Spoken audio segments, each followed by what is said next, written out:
सबको बताना चाहता हूं कि इन्होंने पूरा प्लान बनाया हुआ है मुझे अरेस्ट करने का।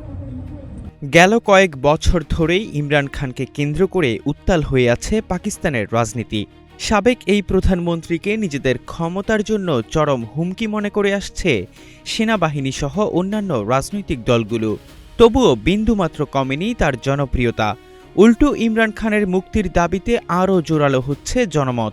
এমনকি কারাগারে তার শারীরিক অবস্থান নিয়ে তৈরি হয়েছে উদ্বেগ।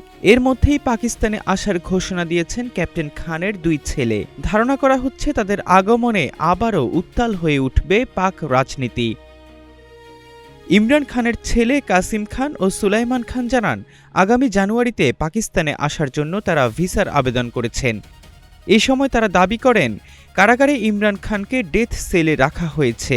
স্কাই নিউজের দ্য ওয়ার্ল্ড উইথ ইয়ালদা হাকিম পডকাস্টে এমন দাবি করেন তারা।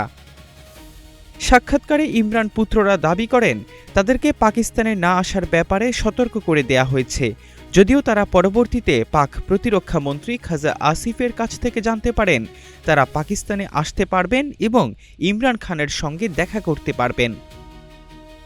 ইমরান পুত্ররা জানান, ক্ষমতায় থাকা ব্যক্তিরা দিন দিন আরও কঠোর হয়ে উঠছে। তারা এখন মনে করছেন তারা হয়তো আর কখনোই তাদের বাবাকে দেখতে পাবেন না।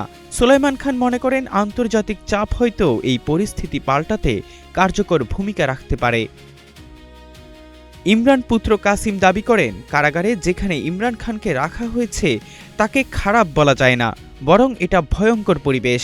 সুলাইমান খান দাবি করেন ইমরান খানের কক্ষে আলো প্রবেশ করে খুবই কম, অনেক সময় বিদ্যুৎ বিচ্ছিন্ন করে দেয়া হয়, তাকে নোংরা পানি দেয়া হয়, যা একজন বন্দীর প্রতি আচরণের জন্য আন্তর্জাতিক আইনের সম্পূর্ণ লঙ্ঘন।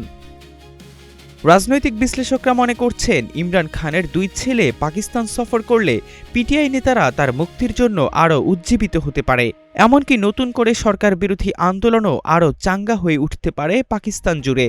এমন অবস্থায় কাসিম ও সুলাইমানের ভিসা আবেদন অনুমোদনের কতটা সম্ভাবনা রয়েছে তা নিয়েও আশঙ্কা প্রকাশ করেছেন অনেকে। এহসান আব্দুল্লাহ, নাগরিক প্রতিদিন।